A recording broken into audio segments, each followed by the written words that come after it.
Well, good morning, our beloveds. Our another is learning. She experienced this morning what it feels like to want to do something and then to realize that the universe has it. We've got it.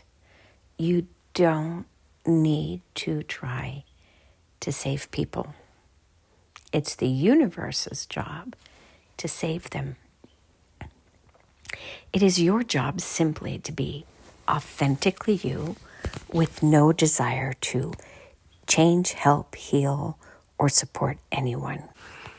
So the key or the question to ask yourselves every time you engage in something, is it because you're trying to save somebody or help somebody? Or is it because it just authentically is you? Do you treat others the same because it's just who you are? Or do you treat people differently because some people need your help more than others? Maybe just offer your authentic self to everyone, trusting that the universe will align or misalign your efforts. We do recognize how exciting it is to gain new insight into the universe, its rules, its laws. And we're not asking you not to try to save people. If you still feel like you need to, then you need to. Be authentically you. But trust and know and understand and recognize there will come a day where you pull back in your efforts because you realize your efforts are not needed to save people. Your effort is needed to be the creative inspiration that you are. Build a business based on that. Live your life based on that. Create a space where you just get to be you. Be kind. Be loving. Recognize that others are struggling, but allow them to struggle. Don't save them or solve their problems because you are short-changing their experience. You need to allow their butterfly wings to fully morph within the cocoon.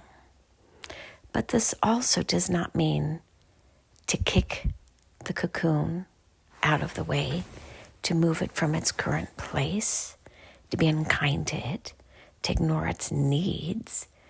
If the cocoon comes to you and asks you for something, well, then you offer it because they are asking.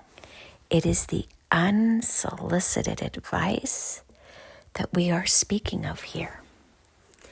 If you have an idea to share, then share it because it comes from that wellspring of life deep within you.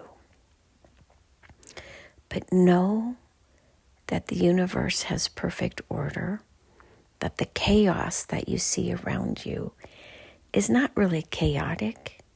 It is ordered chaos. It is here for a reason.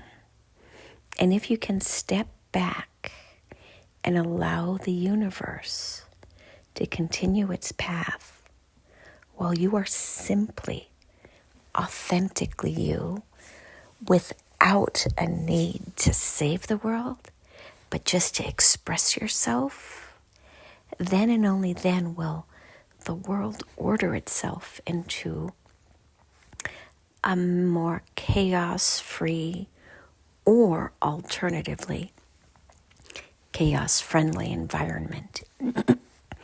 When you recognize that wildfires serve a purpose, when you recognize that the ebbs and the flows of waters serve a purpose, that the drought serves as much of a purpose as the plenty, that there is purpose in the universe's manner. And when you try to hold, curate, or control it, that you ultimately create more problems because those ebbs and those flows allow the energies to be released.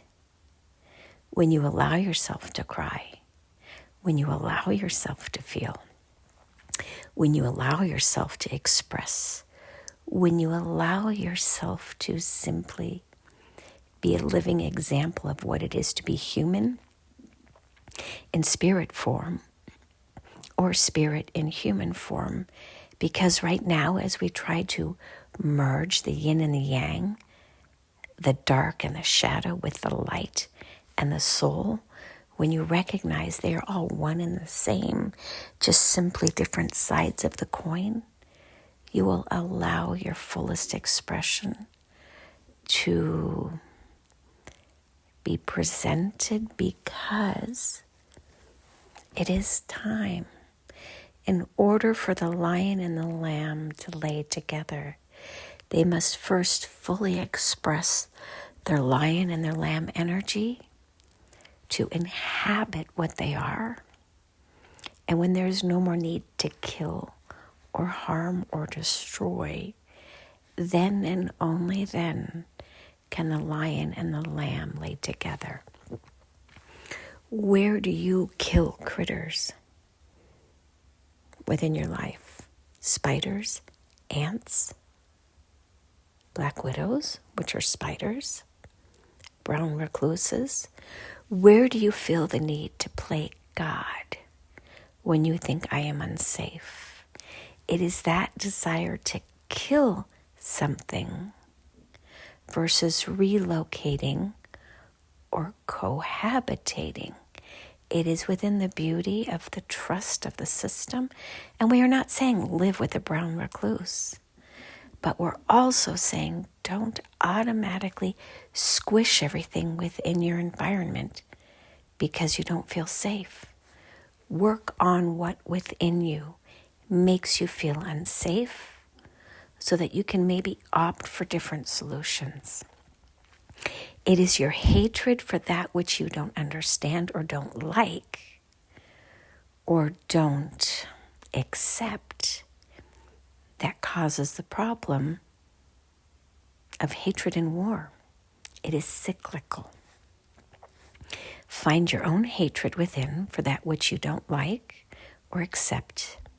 And in resolving and releasing those energies, you release the conflict within the universe.